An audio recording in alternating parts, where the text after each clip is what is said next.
Hello everyone, welcome back. आज बात करते हैं डेंगू के बारे में, डेंगू फीवर के बारे में।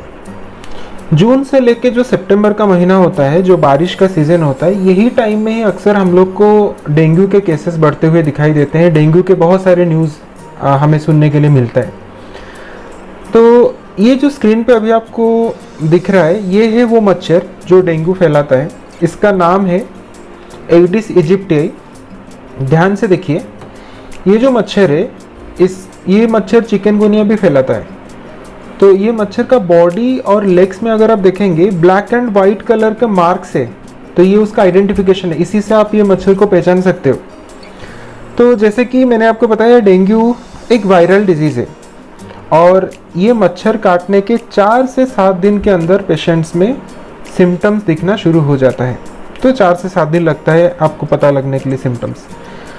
तो चलिए बात करते हैं कि बॉडी में क्या क्या होता है जब कोई पेशेंट डेंगू से इन्फेक्टेड है। तो पहली बात है हाई फीवर, 102 से 104, कभी कभी 105 फीवर आता है।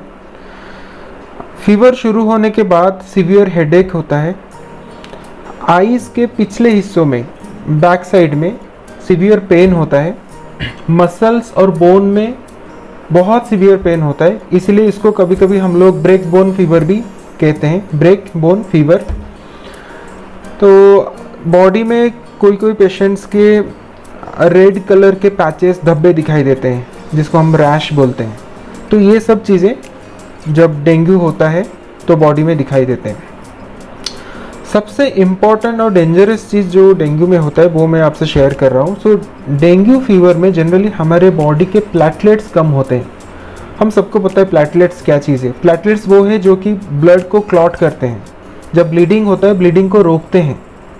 तो सीधी सी बात है, अगर ब्लड में हमारे प्लेटलेट कम हो जाएंगे तो there are chances of internal bleeding, body के अंदर ब्लीडिंग्स होने के चांसेस रहते हैं। तो इसीलिए डेंगू के पेशेंट में डॉक्टर्स हमेशा बोलते हैं कि नाक से अगर पेशेंट का खून निकले, अगर पेशेंट के मसूड़ों से खून निकले या फिर वोमिटिंग हो रहा है, वोमिटिंग में ब्लड निकले, तो हमको थोड़ा एक्स्ट्रा केयरफुल होना चाहिए। हमको डॉक्टर्स को इमीडिएटली ये इन्फॉर्म करना चाहिए। तो ये तो हो गई सिम्टम्स।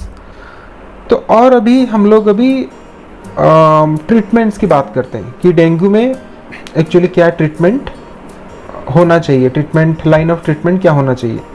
तो जैसे कि मैंने आपको पहले बताया था कि जब फीवर होता है कि 3 दिन तक हम वेट करते हैं फीवर के लिए। तो 3 दिन के अंदर अगर फीवर ठीक नहीं होता है तो चौथे दिन हम डॉक्टर से मिलते हैं और डॉक्टर जनरली फीवर प्रोफाइल, कुछ ब्लड टेस्ट लिखते हैं। तो ब्लड टेस्ट में क्या क्या रहता है, जनरली एक CBC लिखते हैं, एक MP टेस्ट है, मलेरिया पैरासाइट का टेस्ट एक लिखते हैं, एक विडल टेस्ट लिखते हैं जो कि टाइफॉइड को डिटेक्ट करता है, डेंगू NS1 ये टेस्ट का नाम है जिसमें डेंगू वायरस को हम लोग डिटेक्ट कर सकते हैं। और आजकल सिंस कोविड-19 चल रहा है तो RT-PCR टेस्ट भी डॉक्टर बोलते हैं। तो बाकी सारे टेस्ट के बारे में हम लोग बात नहीं करेंगे, हम लोग बात करते हैं कि डेंगू के टेस्ट। अगर NS1 टेस्ट में डेंगू पॉजिटिव आता है तो जनरली ये रिपोर्ट आने के लिए 24 से 48 आवर्स लग जाते हैं। 48 आवर्स के अंदर आपको आपका रिपोर्ट मिल जाता है। तो अगर पेशेंट डेंगू पॉजिटिव है तो डेली बेसिस पे उसको अपना प्लेटलेट्स को मॉनिटर करना बहुत और बहुत ज़रूरी है। वो सबसे इम्पोर्टेंट चीज़ है। हम ये देखते हैं कि कहीं प्लेटलेट नीचे तो नहीं जा रहा है, कोई क्रिटिकल लेवल के नीचे, तो जिससे इंटरनल ब्लीडिंग्स वगैरह हो सकता है।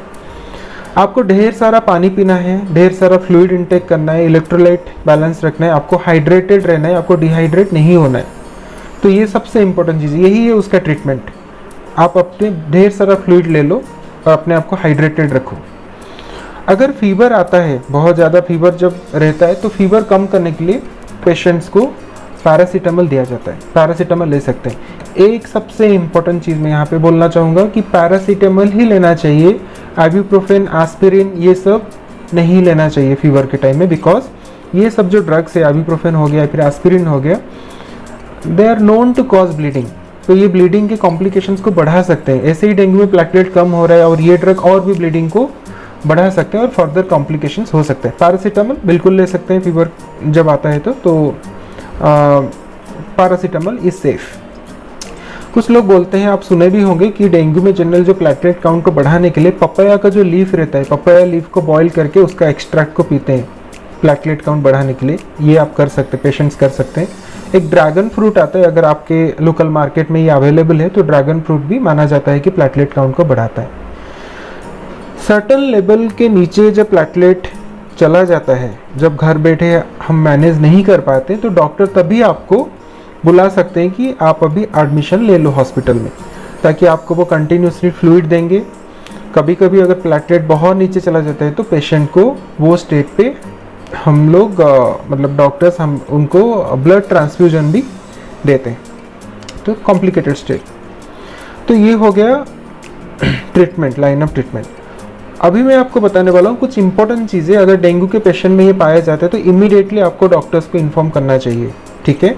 नंबर 1, अगर वोमिटिंग बहुत ज़्यादा होता है, क्योंकि वोमिटिंग से भी डिहाइड्रेशन बढ़ता है। वोमिटिंग में अगर आप ब्लड देखते हैं, ब्लड आता है वोमिटिंग में, इमीडिएटली डॉक्टर को इन्फॉर्म करना चाहिए। जैसे कि मैंने बताया था, नाक से खून आ रहा है, गम से खून आ रहा है, डॉक्टर को इमीडिएटली इन्फॉर्म करो।